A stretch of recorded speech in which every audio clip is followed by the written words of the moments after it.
Le damos la bienvenida a Alonso Escalante Mendiola. Él es el director artístico de la Ópera de Bellas Artes. Alonso, bienvenido, ¿cómo estás? Bien, Javier, muy contento de estar contigo. Aquí. El gusto es mío, a ver, oye, enorme. Hay de esas cosas que uno se pone a pensar, en donde a lo mejor luego también es la edad, y no lo digo en un tono así, como que vas creciendo y entonces vas viendo más cosas y más cosas. ¿Es importante la ópera en esta sociedad mexicana o no? ¿Qué alcanzas a apreciar? Tú que has visto la de los estados y la Ciudad de México. Sí, y además compartidamente con la que se hace, con lo que ocurre en otros lugares del mundo. Mira, Javier, la ópera fue en México a partir, digamos, de la segunda mitad del siglo XIX, casi todo el siglo XIX, una buena parte del siglo XVIII ya está en nuestros días. Una expresión artística gustadísima, muy seguida por el público. Era, yo creo, que de todas las artes, aquello que más llamaba la atención del público, que después, a principios del siglo pasado, vino además ya otro tipo de espectáculo, que era la zarzuela, el teatro de revista y otro tipo de cosas que tenían además ya connotaciones políticas muy cercanas ya al movimiento revolucionario. Pero la ópera ha estado presente en México prácticamente desde que apareció. La primera ópera mexicana data por ahí de 1715, inicios del siglo XVIII. De un sacerdote oaxaqueño, Manuel Sumaye. Y bueno, esos comenzaron a hacer ejercicios un poquito aislados, pero una vez que se plantó en los teatros y comenzó a tener una vida, llegó a haber un momento en el que había 6 teatros aquí en la capital del país haciendo ópera al mismo tiempo. No sabía eso. 6 teatros. ¿En qué años habrá sido eso? Estamos hablando de la primera mitad del siglo pasado, o sea, Sí, no tan lejos. Oye, y estaba, ¿es popular o no? ¿O qué es lo que pasa? Porque vienes a otra variable. Claro. He visto cosas que a lo mejor son muy obvias para ti, pero déjame decírtelas. Hace ya varios años en Monterrey estaba yo en un restaurante y de repente unos chavos se pusieron a cantar ópera. Y yo sé que había pasado en otras partes, había pasado mucho en Guanajuato, el Festival Internacional Cervantino da eso. Y he visto también aquí ahora en la Ciudad de México y en muchos otros estados. ¿Se vuelve popular o qué alcanzas a apreciar? Al fin y al cabo eres el director de la ópera de este país, ¿me entiendes? Tienes que tener como estas sensibilidades también, ¿no? Y además, pues bueno, con la doctora Camacho, pues, ¿no? Claro. Habría que hablar de referencias, de números relativos y absolutos, ¿no? Todas las funciones de ópera a las que yo voy, a las que suelo ir, están llenas. Es cierto, es cierto. Siempre están llenas. Ahora, este público, en términos porcentuales, pues es una minoría respecto de la población de este país o respecto aún del consumo nacional de cultura. Pero eso significa que pues la ópera que se ofrece es una ópera que es esperada, que es atendida y que es apreciada por el público. Eso es un hecho. La pregunta es, ¿qué pasaría y hasta dónde podemos ir creciendo esta oferta? Yo creo que a lo mejor la pregunta inconscientemente de mi parte iba hasta dónde crecer. Sí, ¿no? ¿Hasta dónde se puede crecer esto? Y además se hace ópera en México en muchos formatos, en muchas condiciones. Se hace mucha ópera a piano en lugares como San Miguel de Allende, que hay una compañía pequeñita allí. Se hace en otros lugares. Hay otros lugares en los que se hace ópera en las condiciones más completas, ¿no? Con orquesta, con grandes decorados, con producciones importantes. Estoy hablando de Monterrey, estoy hablando de Guadalajara, sí, Monterrey, por he visto cosas muy Sinaloa, Mérida, y bueno, por supuesto en la Ciudad de México y sobre todo encabezada por la Ópera de Bellas Artes, pero esto es algo que ocurre en muchos lugares del país y ocurre también como ejercicios referenciales o muy cercanos a esto que tú mencionabas hace un momento de este restaurante en Monterrey, en donde de alguna manera la gente común dice, bueno, este es ópera, este es ópera, aunque no sea ópera, ¿ves? Sí, aunque claro. estén oyendo una canción napolitana, pero están oyendo un cantante lírico, un cantante que tiene una voz estudiada, impostada, y hay algo en la voz, Javier, hay algo en la voz que nos cautiva, Sí. como dice la canción, no sé qué tiene tu voz, que sublima, Claro, ¿no? sí, claro. Sí, sí. La voz humana tiene eso, y los mexicanos gustamos del canto, tanto hecho por nosotros mismos, es decir, nos gusta cantar, pero nos gusta oír el canto también. Sí. Oye, ¿cómo hiciste para dedicarte a esto? ¿Qué pasó? ¿Tú cantabas o no cantabas o qué fue lo que pasó? Sí, bueno, yo fui un niño cantor, desde allí comenzó el problema. ¿Ahí en la Basílica? En la Basílica de Guadalupe, sí. Esa debe haber sido una experiencia padrísima, ¿no? Es una experiencia muy, muy buena porque es una formación poco peculiar para un niño, ¿no? En donde teníamos clases de latín, no de etimología grecolatinas, sino de latín. De latín. Entonces hablas un poco de latín. Bueno, sí, entiendo que se ha perdido. Pero lo entiendo bastante porque fueron 3 años en los que sí. ¿Qué edad tenías? Tomando de los 9 a los 12 años. ¿Y cómo caíste para ser niño cantante de la Basílica? Estudiaba yo en una escuela que es la Escuela Cristóbal Colón. Ah, claro, sí. La de que estaba ya en... Allá por la Villa. Sí, por la Villa. Cristóbal Colón de la Villa. De la Villa. Así era conocido. Así se le conocía porque había otro en Lomas Verdes. En Lomas Verdes y en Sadi Carnot creo que había otro, en fin. Y de allí es de donde era el semillero para elegir a los niños que después eran niños cantores de la Basílica. Y yo me acuerdo muy bien un día que en una ceremonia del Día de las Madres, sí, claro, que llegué con mi mamá de la mano, ¿no?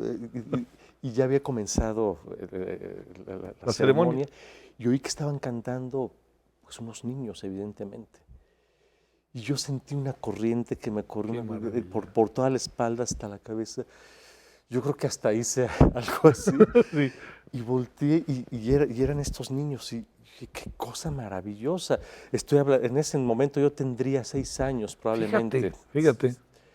Oye, ¿y no te dedicabas al fútbol? Porque esas escuelas, si algo hacían con nosotros, era dedicarnos al fútbol, ¿no? Claro que sí, jugábamos fútbol todos los días y hacían torneos. Y básquetbol, no hacía uno otra cosa, ¿no?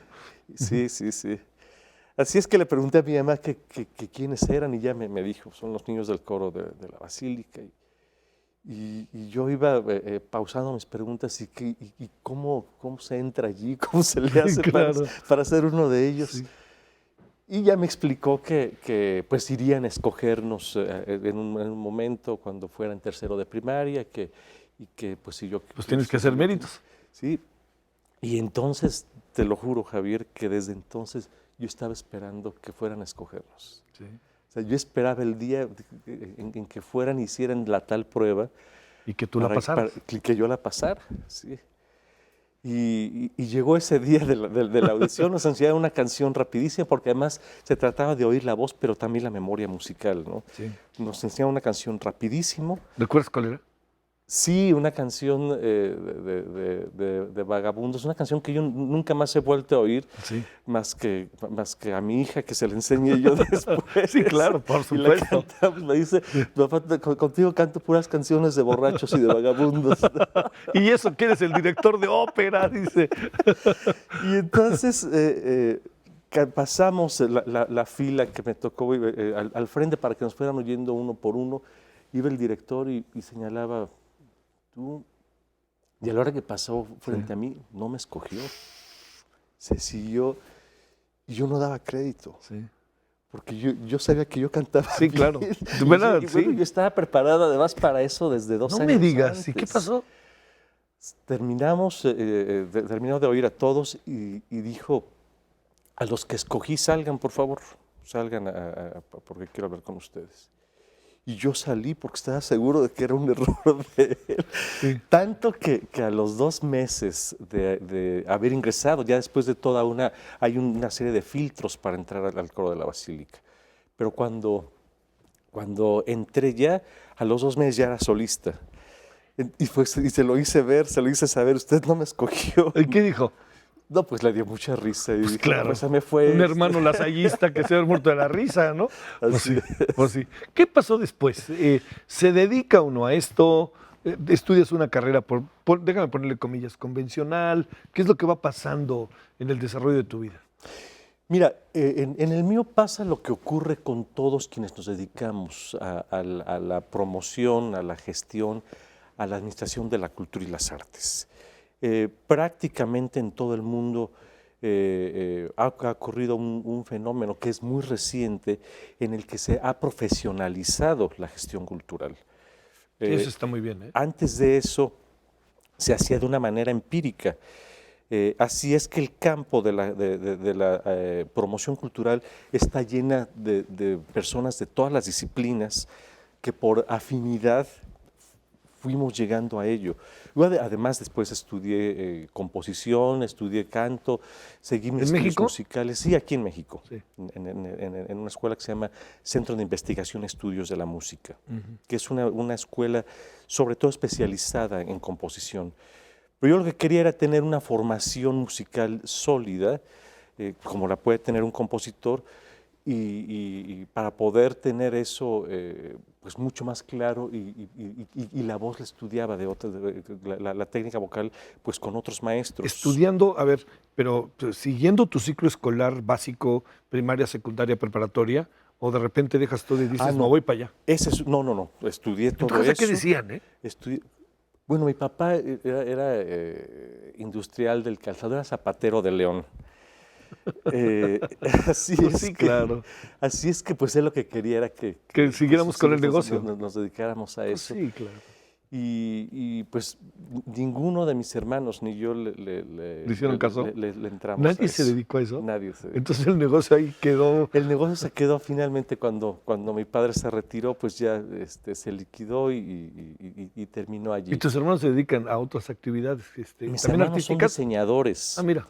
Hay un hermano que vive en Nueva York, otros dos que están aquí en México. Y ya uno de ellos es un ilustrador muy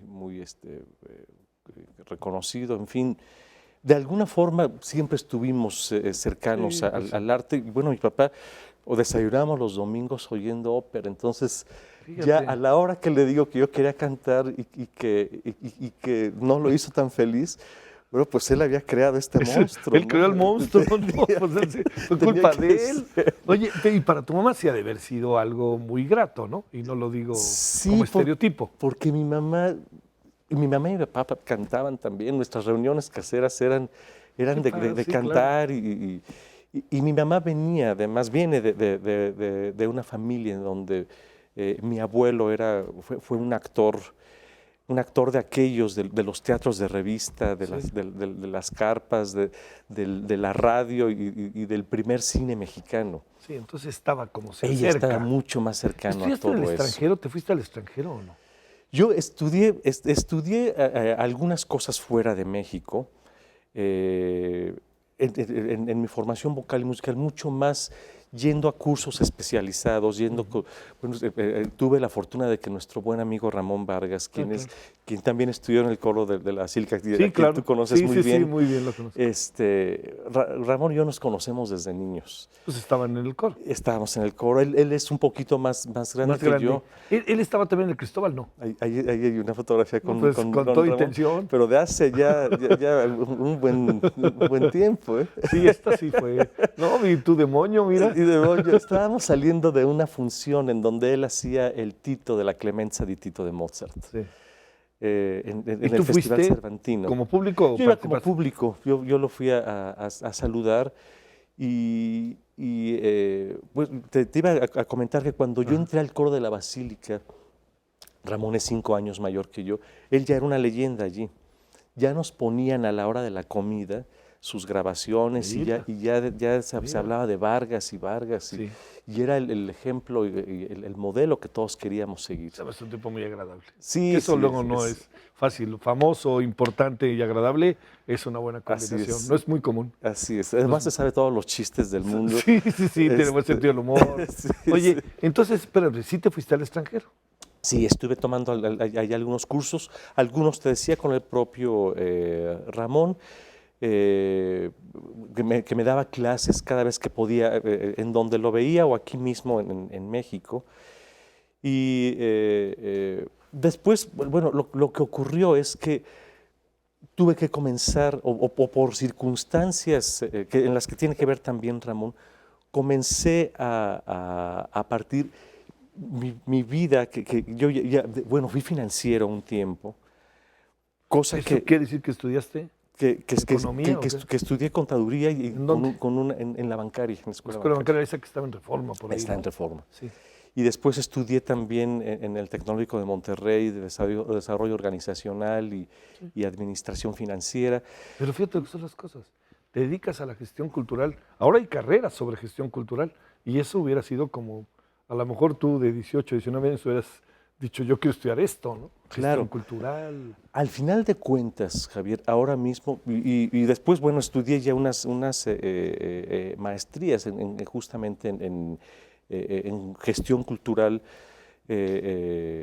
una de la Universidad de Cataluña y otra de la Universidad de Girona, y de todas formas allí, pues te das cuenta de que necesitas saber de finanzas, de manejo de divisas, necesitas conocer una legislación, claro, tener un pensamiento sistemático, porque en las artes, como en cualquier otra área del quehacer humano, necesitas tener un sistema muy claro, unos rieles bien plantados sobre los cuales se desarrolla un proyecto, más aún un proyecto tan complejo como puede ser la ópera, en donde en una producción pueden intervenir más de 300 personas, sí, sí. Entre creativos, realizadores, toda la gente que está detrás del escenario, en maquillaje, y todos los que están delante del escenario, en los ensayos, los maestros preparadores. Estamos hablando de la expresión artística que más gente convoca. Para que justamente se levante el escenario y uno vea que lo que está ocurriendo allí es mágico. Ve todo eso. ¿Cuánta gente no estará detrás de esto, ¿no? Así es. A mí he ido en algunas ocasiones al auditorio. Ya ves que en el auditorio en las mañanas, los sábados, presentan la ópera de Nueva York. Sí, sí. Y lo que más me llama la atención es que los intermedios, que los alcanzas a ver, sí, la cantidad de gente. Es un hormiguero. Es un hormiguero, exactamente. Pum, pum, tú no alcanzas a ver. Y nunca te dio por acabar siendo un cantante auténtico de ópera, que te dedicaras a eso. Sí, y canté un tiempo de una manera... mira, yo era muy exigente conmigo mismo. Sí, eso lo doy cuenta. Así es que había cosas que no resolvía, que no terminaban de cuajar como yo quería. Y hice como muchos... hasta todo lo que pude, inclusive lo hice también como esto que viste en Monterrey, también cantando con otros colegas en restaurantes y lugares así. Hice algunas cosas de ópera de cámara, conciertos, pero en un momento dado me invita Ramón a representarlo, porque él sabía que yo tenía una formación, sí, claro, en la que podía ayudarlo, pues con todos esos otros asuntos que necesitas hacer y que un artista no hace, que es la representación misma, ¿no? Las negociaciones, el hacer un poco de relaciones públicas, el hacer proyectos, impulsarlos, propulsarlos. Y comencé así a hacer una vida activa que tenía como cantante, y un poquito de promoción. La trasladaste, cultural. Claro. Después comienzo, una buena amiga me invita a trabajar al Fondo Nacional para la Cultura y las Artes, en las becas para jóvenes creadores, claro, sí, para ejecutantes. Sí, que son importantes. Y comienzo a tener una vida en donde hago las dos cosas, hasta que llegue el momento en el que me comienza a apasionarme ya tanto también la gestión cultural. Me invita a trabajar Sergio Vela a la dirección de música, de la Dirección General de Música de la UNAM, en la sala Netzahualcóyotl, sí, en la sala Carlos Chávez, en el anfiteatro Simón Bolívar. Y bueno, pues eso ya para mí resultó pues tan estimulante, tan rico, tan, sí, importante hacerse, que terminé dejando el canto ya nada más para mi gozo o tortura personal y la de los niños, sí. y dedicarme ya por completo a esto. Ahora, pero todo esto, yo creo que hay algo que es muy importante, que es que entras también en esa etapa en donde tus conocimientos, o sea, no puede entrar cualquiera a Bellas Artes. No cualquier ópera puede entrar a Bellas Artes. Entonces, a ver, de ahí cómo le haces, cómo es el criterio, cómo funciona todo eso. Yo creo que lo importante es tener, y es una de las cosas que le he compartido mucho a mi equipo, y es lo que yo creo que debe de ocurrir. ¿Qué es lo que ocurría también en el Teatro del Bicentenario, donde estuve antes? Sí. Yo fui ya antes director de la Ópera de Bellas Artes. Después estuve 7 años. ¿En qué año fuiste? 2009 y 2010. Sí. Antes fui coordinador nacional de música de Bellas Artes, 2007, 2008, 2007 y 2008. Así es que trabajé 4 años antes en Bellas Artes. Y después me invitaron a hacer un proyecto muy interesante de un teatro que se construyó ex profeso para las festividades del 2010, el Teatro del Bicentenario en León. Pues que era un teatro que tenía todas las condiciones para hacer ópera, y allí estuve 7 años, y ahora, bueno, pues me invita la doctora Camacho a regresar a Bellas Artes. Y regreso con este bagaje, porque en León y lo que anteriormente hice en Bellas Artes no me tocó hacerlo en el Palacio. Mi anterior gestión en Bellas Artes fue cuando el Palacio estuvo en remodelación. Entonces, pues voy a debutar prácticamente, en el Palacio de Bellas Artes. Ahora, ¿cuándo te llamó la doctora Camacho? Me llamó el año pasado, ya hacia finales, sí. Ya hacia finales. Bueno, estamos hablando de hace poco tiempo. Así es. No, bueno, la doctora Camacho es muy escrupulosa, además de que es muy querida, es muy cuidadosa. Así es. ¿Hay buena ópera en México o no hay buena ópera en México? ¿Qué es lo que uno se pregunta? Digamos, a ver, alguien que uno conoce de ópera que llega, ¿cómo puede saber si la ópera es buena, es mala? ¿Cómo le hace el director de ópera de Bellas Artes para poner esos espectáculos y esos espectáculos le digan algo a la gente? Sí, y eso es con lo que iba a terminar de responder la pregunta anterior, Javier. Yo creo que el público, primero que nada, debe emocionarse con eso que está viendo. Es decir, si es una persona que va por primera vez a la ópera, hoy en día la ópera tiene subtítulos, están arriba del escenario, pero es decir, hay traducción. La ópera esté en el idioma en el que esté siendo cantada, se puede entender por cualquier persona que pueda leerla. Y si se dispone una persona a llegar al teatro, a sentarse en su butaca y a ver un espectáculo, pues yo estoy seguro de que si este está bien hecho, lo va a conmover hasta las lágrimas, lo va a poner al borde del asiento, lo va a hacerse destornillar de risa.